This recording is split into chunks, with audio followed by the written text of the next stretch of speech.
Hello and welcome to Forever Cricket on Forever Sports. And tomorrow is D-Day for the Proteas in their ODI series against Ireland. Who would have thought that come the last ODI that the Proteas will be playing to level the series? They can't actually win the series, which has not gone well. If I'm honest, let's be honest, it's not gone as well as we'd like it to. But it is what it is. It is what it is. And at the end of the day, the main thing tomorrow is to bounce back. And I think that this World Series or whatever that we're in, we've pretty much buckled quite substantially. But we haven't played a lot of ODI cricket since the end of lockdown. So it is a format which I think that we're very, very undercooked for. And I think that on Tuesday, we were just outplayed, in every single facet. I think that there were only I think Shamsi, maybe Maharaj to a certain degree, and probably, Jan Malan were the only players who really, I think, sort of really stepped up. Rasi van just scoring at 49. Unfortunately, the way he bats is he occupies the crease for a long time and then sort of catches up with that striker towards the end, which is fine when it comes off. And it does come off more often than not. But then, on Tuesday, you kind of sit there going, has he created a bit of pressure on the other players, stuff like that. But I do think he gets criticised far too much when you look at what he's done at the Proteas since he's moved in. He's been probably our most important batsman for the last 2 years. And I include Quinton de Kock in there because Quinton de Kock, bar the last sort of couple of months, has not been in the best of form, or the last sort of series, So I think Rasi van has been the most consistent batsman for South Africa across all three formats, since 2019, and pretty much since he's come in, basically.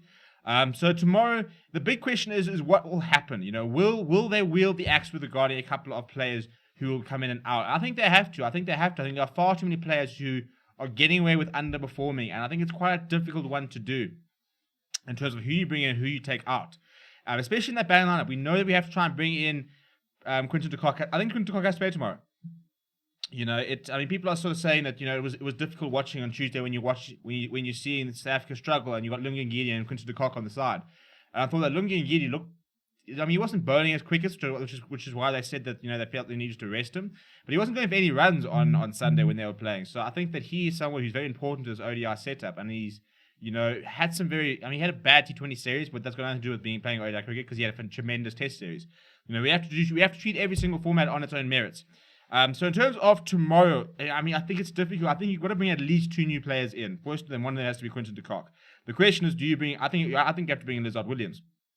So this is what I've gone with the team that I'd probably like to see tomorrow. Jan Malan obviously keeps his place at the top of the order, which means the only player you can drop is Aiden Markram, who has really, really struggled. He's just the most frustrating player in the world, and I thought he played a very, very rash shot on Tuesday. So I think they'll probably sort of drop him. The other alternative, because you're not dropping Tim Mavum, he's the captain. First of all, he's the captain. Second of all, it's difficult because he's been in sort of lukewarm form. I'd say that he had some nice innings in the T20s. He looked, but he hasn't looked particularly good in these first 2 games. But you've got to persist with him. And to a certain degree, you've got to persist with Aiden Markram as well. The biggest problem is how do you put Jan Malan, Aiden Markram, Tim Mavuma, and Quinton de Kock all into that top 3? And then we've got Faf du Plessis who needs to come back into the side, because I think Faf du Plessis, he walks into the side. He's averaged 60 for the last 3 years.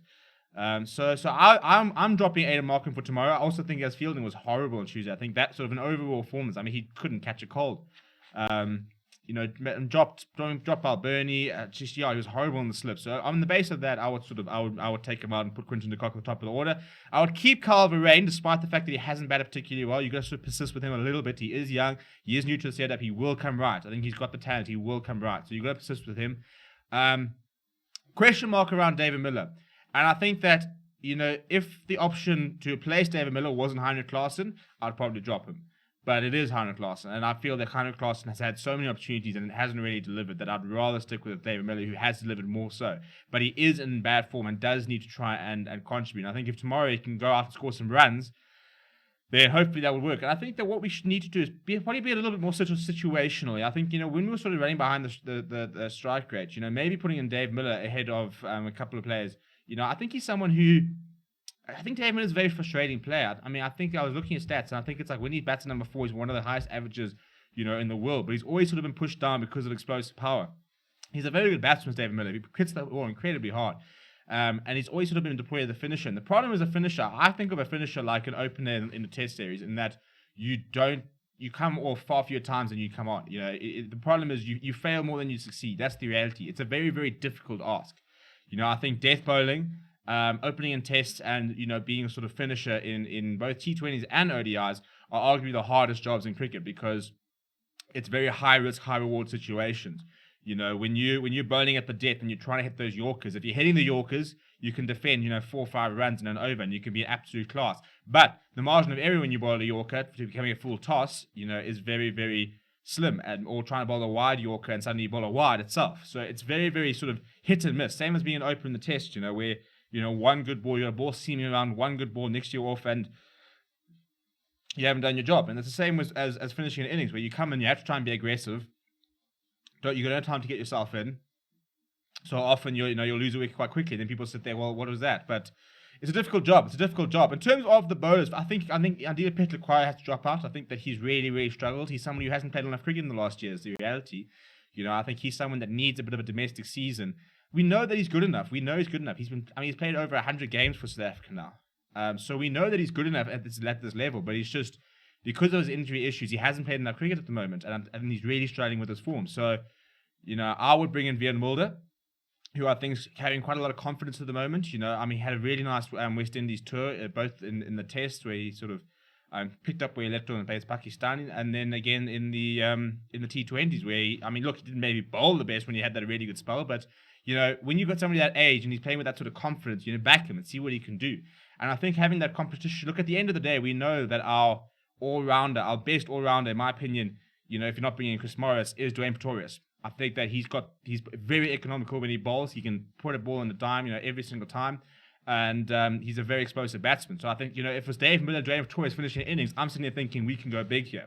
Petlakwayo hasn't quite gone off. And I think a lot of it's also got to do with his sort of technique. He just loves bringing out that reverse sweep and trying to go big. He loves sweeping. And I just get frustrated because that reverse sweep does not bring him enough runs to continue going to it all the time. Just be a little bit more conservative with your shot selection, and I think he'll be fine. And then I'll be bringing Lizard Williams, probably for Anruf Nokia, if you want to keep Khisar Abadi. I think Lizard Williams has been around, had a very good domestic campaign, and you've got to try and back him. And we haven't backed him yet in any of the 5 T20s, in the first 2 ODIs. So I think tomorrow you've got to give him a run out. So I would probably give him ahead of Anruf Nokia. Because the alternative is Khisar Abadi, and I think you don't drop your best bowler. Even though Anruf Nokia has been very good form this year, I think sort of struggled a little bit was a bit expensive on Tuesday. So the alternative is you can play just one spinner, but I wouldn't, because the spinners have been quite effective. Tabraiz Shamsi and Keshav Maharaj have been very effective. Shamsi in particular has been bowling very nicely. Funny enough, I also think Khisar Abadi's batting also keeps him in there, because he's just looking really good with the bat. He looks like he can give you 15 to 20 runs every single time he walks out there. Which the same can't be said about Anruf Nokia or Lungi Ngidi. So, yeah, I think that's got quite. I think it's got enough to beat Ireland. I think Quinton de Kock, immediately makes us a much better side. So I think if you're putting Quinton de Kock, you can afford to bring in Mulder and Lizard Williams as well. But the important thing is tomorrow you can't lose. And after that, we go into 3 T20s. It'll be Monday, Thursday, and Saturday. We wrap up the tour next week, Saturday, the 24th of July, and then the Proteas can come home. If they can win tomorrow and they wrap up the T20 series, it's been a successful tour. They would have won 3 out of 4 series, and the fact that the one we lost was an ODI series against Ireland will hurt. But I think that the win against the T20 in the T20s against West Indies completely sort of counterbalance that out. But we'll have to wait and see. Let me know what your changes you'd like to see. What would you like to see in the match tomorrow? Smash like and subscribe to the channel as well. We'll have a review tomorrow as well as post-match conferences and stuff like that. So make sure you follow for more. Thank you very much for watching. My name is Stephen, and I'll chat to you soon.